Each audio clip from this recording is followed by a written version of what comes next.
Hello, this is Arcades, and welcome to a bit of a how-to video for Stormworks Build and Rescue. And something we're going to be covering is ECUs.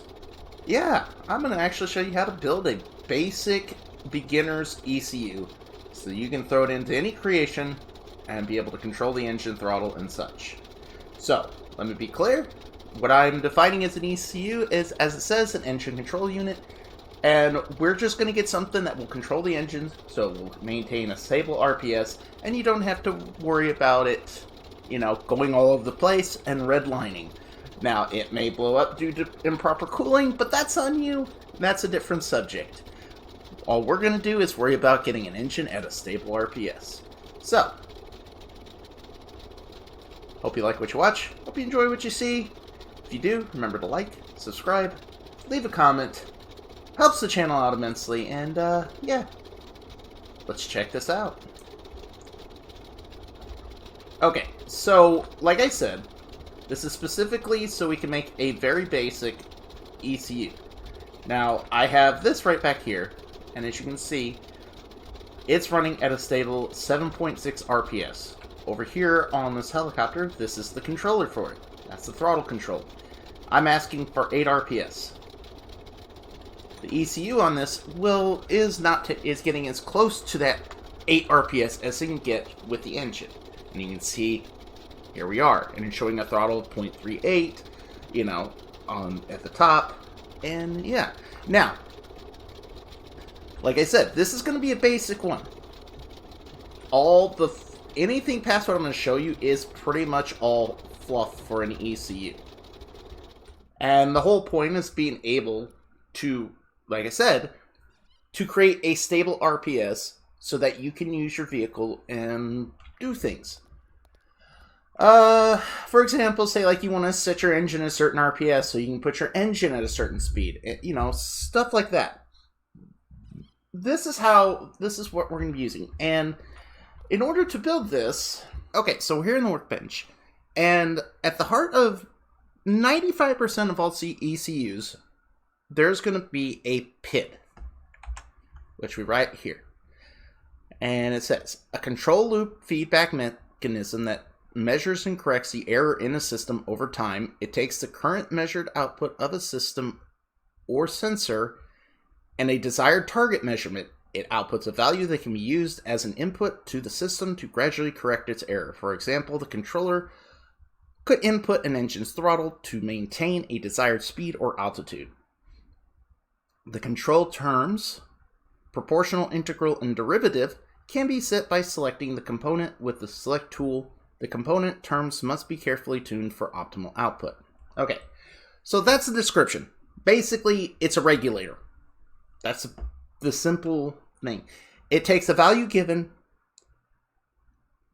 It takes a value given that you want, takes a value given that it's receiving, and tries to give you an output that allow you to correct that system to come to as close to your desired set point as you want. So, in our case, I'm going to place the PID right there. I'm using the logic block because I don't want to go into microcontroller. I'm being lazy. I don't want to make those cuts in the editing. But otherwise, functionally, it's the same, except for one small function. Pretty awesome function to be included, but it is still just a function, and you can still mimic it in the microcontroller. I will go over that later.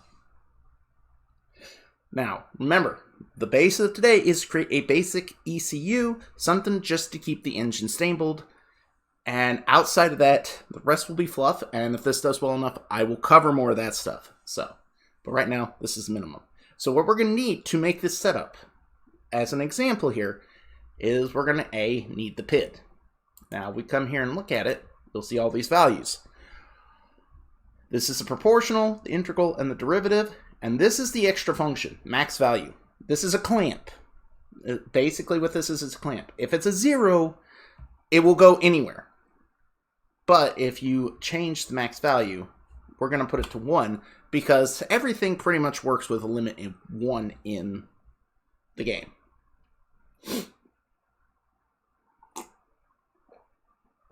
Yes, there are a few exceptions, but we're not going over those because those don't include the engines. Because we're just going over the engines right now. Now, as you can see all this up here, these are the values we have. You know, it just says proportional. The big one that we need to worry about is the proportional for this. That's the one where we're not. These two, we can go ahead and zero them out, and it really won't do anything to the system. So, we've got that placed in right now. Now, let's build ourselves an engine. And we're just going to we're going to grab just a small engine, because this is what everybody will most likely start with. You know, they start a career mode, this is what they'll start with. Now, we're also going to grab a button. I'm going to use a push button. We're going to stab that right there. Grab a throttle. Stab that right there. I want a toggle to push. We'll put that right there next to that. And that should be it. Now, logic-wise. Okay, so on the PID, we've got these 4 logic nodes. We have an on-off for the PID, an activate. When it's off, it doesn't do a damn thing. So this is kind of your, you know, your activate, because otherwise it will literally sit above 0 for your engine, so it'll never truly shut off, even though you set it to like 0 RPS. At least that's my experience with these, especially when it comes to the jet engines, because this is how a lot of people started to get their introduction to PIDs, was learning to use a jet engine. And it was mine too. So this, you have to be able to turn this off, the PID off, to be able to truly turn off some engines. Okay. Then you have your process variable. This is the input it's taking in that it's trying to figure out how to correct to get you one. So in our case, we're trying to control the RPS total of the small engine. So that's going to be our process variable. That's the thing it's looking at that's changing. Then we have our set point. This is what we are trying to aim for. This is the numeric value that we're trying to aim for to get this, which is in the process variable, to match as close to this as we want. So in this case, we're going to grab the throttle, and that's what it's for. And we're going to set the throttle. The max value is 1, but we're going to set it to 20. Because most of the default engines are set to have a max limiter of 20 RPS. So that's where I'm going to set it at. Then we have our start value. We're going to go ahead and set at 8 RPS. Generally, the prefab engines work really well at 8 or below RPS, so we're going to set that here. But we're not actually going to be testing it on any equipment, but this is a good starter values to work with. You can adjust it based on any value or vehicle that you're building, but this is one I'm going to work with for this example. The helicopter I just showed you, it uses 8 RPS to do everything it does. So, okay. Next, and then we have the control output. This is the value it's trying to, that it's going to send out to correct the system value here. So this will go into the throttle of the engine. Now, for turning this thing on, I'm going to use the push to toggle. And then I am going to send this button into the push to toggle. And then we're going to put this on the starter. Now, the reason why I didn't just use a toggle button, because when you use a toggle button on the engine starter, it's just going to constantly be trying to start. You're just going to... No, we don't want that. So I just used the push the button onto that. And that's why I use the push to toggle to turn on the PID. And you see, that is all we need logic-wise. Alright, now for the engine itself, I'm just going to use some air filters. I have engine overheating off, so we don't have to worry about the cooling loop. That is not necessary in this situation, so I'm just ignoring it. And we'll just get a small tank. And we'll put it right there. Okay. We have the basic engine set up. And all we're doing is literally just monitoring how it functions. Now, let's spawn it. And I also have infinite electric on. If you want to see, I don't have infinite fuel on, overheating, infinite electric. That's all I got on right now. So we got the 8 RPS. It shows a set point of 8. And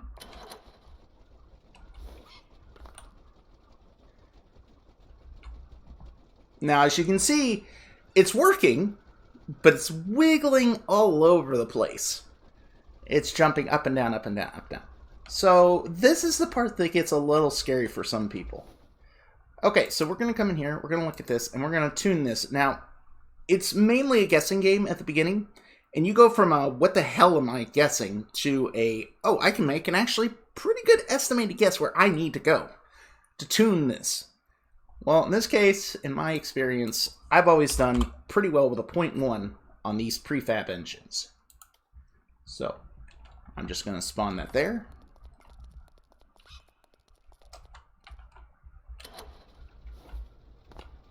And there you go. Look, it's a lot more stable now.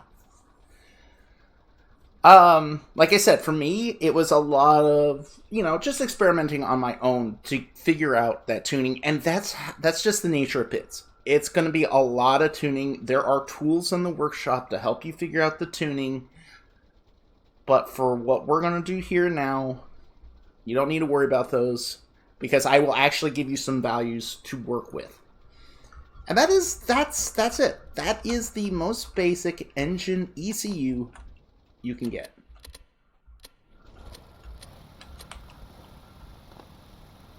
You can see right there. Yeah, it's not at 20 RPS. This is just you setting a value for what it's going to aim for. And this is what it came to. Now, like I said, you can see its temperature's up there because I have engine heating off, but and you just hit that, turns it off, and it works.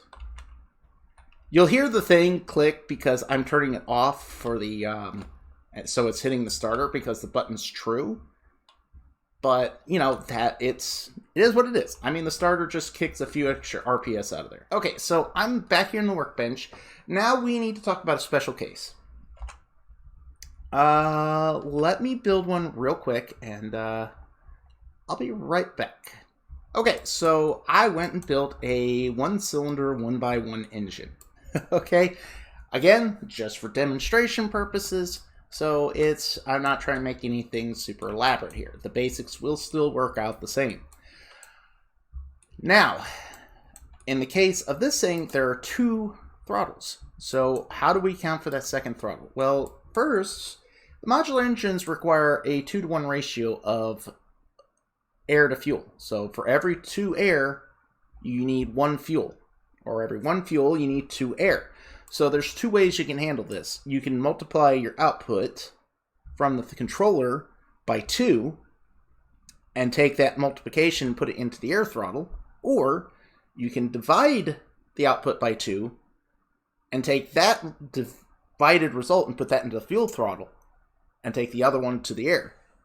But here, I personally like to do multiplying because it's easier to manage small numbers and go up to the bigger number. So to set this up, we're just going to grab a function block with 1 input. Simple enough. We're going to put that right over here.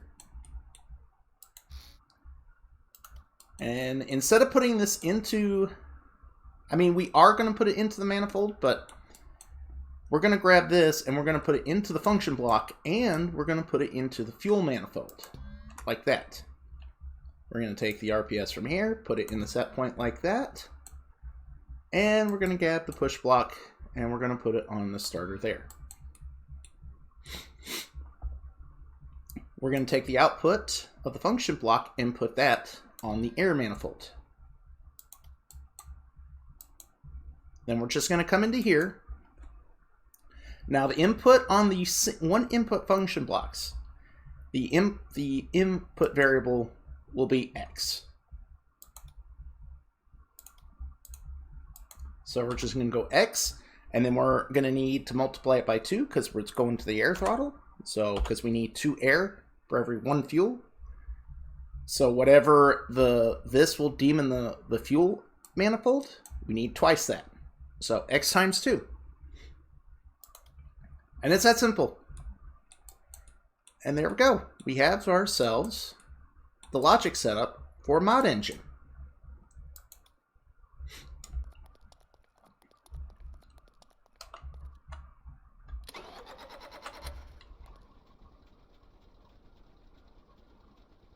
And as you can see, it's running. And that's as simple as it gets. Now, like I said, there are each engine's kind of like their own particular values. I guess I was kind of... This is compatible with the same as a small engine, but it does get a little bit... if you take time to tune it up, you can get it a lot more stable, closer to what you want. But hey, it takes time. Now... let me show you something that's on the other side of this place. Okay, now, as you can see here, I have pretty much all the different engines and motors you can use in the game using this setup.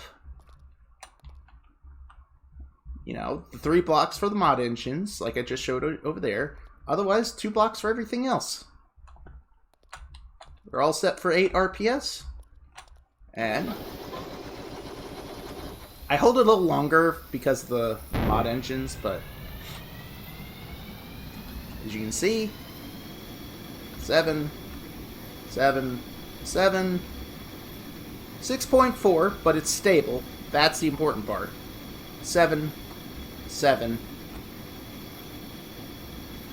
It's trying to be stable. It's like a 50-50 chance with this one. And jet engine, stable. Motor. Again, it's like the... yeah, it's like that. It's mostly stable. And then you got stable and stable. Okay, so now I'm going to go through each of these PIDs.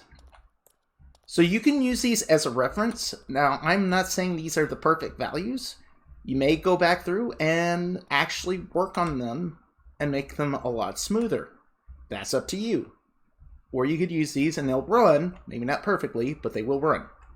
Alright, so let's take a look at some of these. Now, here's the thing. For the prefab engines, I found the same value worked for all of them. 0.1. 0.1 on proportional worked out just fine. Now, for the mod engines, they get a little cranky. But 0.06 worked well for the smalls. 0.11 worked pretty well for the 3x1s. 0.06 worked for the 3x3s. And 0.06 for the 5x5. For the jet engine, I'm running with a 1. Straight up just a 1. Now, for the electric motors, here's the small difference you have to do with electric motors. They don't have an RPS output. So to use it on the electric motors, you need to put a torque meter down on their output, and then you use the RPS output from the torque meter and send that in. And from there, they use the PID, then adjust the throttle for the engine. That's why it's a little weird. It may be a little weird. But overall, that's how you would do this on the electric motors. So you need big difference is you just need the torque meter and send its RPS output over to here, and then it can control the RPS of this. Which for those, I found to be 0.006 for the large one. That one was a troublemaker to figure out. 0.008 for the medium, and 0.1 for the small electric motor. However, I want to stress, these numbers can change based on your vehicle. And you might have to tune them a little bit because... Okay, so you see this helicopter? It looks a bit familiar. like the one I was using at the beginning of the video. Well, there is a small difference. This one is all electric and uses 2 small medium motors. Now I'm going to come over here, set the RPS. We're going to set it to 8, just like with the other helicopter. What the diesel one I was using at the beginning.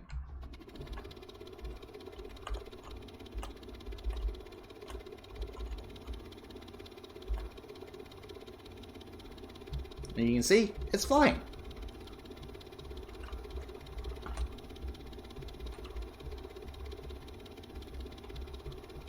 And we have a stable of 7.68. Now here's the catch though. And this is why, even though I'm showing you this, it's important to note you still need to tune these things depending on your vehicle. I come into microcontroller, here's the PID. This is the p-value. It's a p-value of 1. Not the 0.008 that I showed back there. So it's important to make sure you tune this stuff. You're like, that's so much different. Well, it is. But at least I'm giving you values to start with. And those will work most of the time under a load anyway. So, but yeah. Oh, since I'm in here now, the big difference between the PIDs in the microcontrollers versus the logic block that I showed you is that it does not have a built-in clamp. There's also 2 PIDs in the microcontroller. You have a PID controller, and then you have the advanced controller. The difference between these two is that this has an external output for the proportional gain, integral gain, and the derivative gain. So you can actually take an input from the exterior of the block and bring it into here to control it. Otherwise, everything else is the same. So instead of having this, you would use these 3 to input those values. So you could take a keyboard, a keypad on the exterior, and change its value to change this value. This is how a bunch of the PID tuners that you see in the workshop, this is what they're using. Is not this one, but the advanced one. They're using the advanced one with all the inputs. Now, the regular PID controller, it's missing something compared to the block outside. It doesn't have a max value, but you can set that. And all you need is a clamp, because that's all it really is a clamp. Right here, and most cases just take the output, put it into here, and 0 to 1 works well. Whatever your use case, adjust it as you need to, and that will work. The clamp covers, you would need to actually set this to -1 to cover the negative value. The max value out on the logic blocks cover the positive and negative, whereas the clamp will only cover what you set here, so it will only cover, the minimum of a 0 to 1 at default. If you want it to go negative, you'll actually have to say, hey, you can go negative. Yeah, so I hope this little bit of a chaotic video helps serve a purpose. Okay, so we went over how to build a very basic beginner's ECU so you can manage your engines without having to do a lot of fiddling. All you gotta do is add this into your creation and adjust the engines as necessary. And then add your clutches. Yeah, pretty simple, straightforward. Now remember, this is not for an entire powertrain. You will probably have to adjust things based on what engines you're using. All that, yada, yada, yada.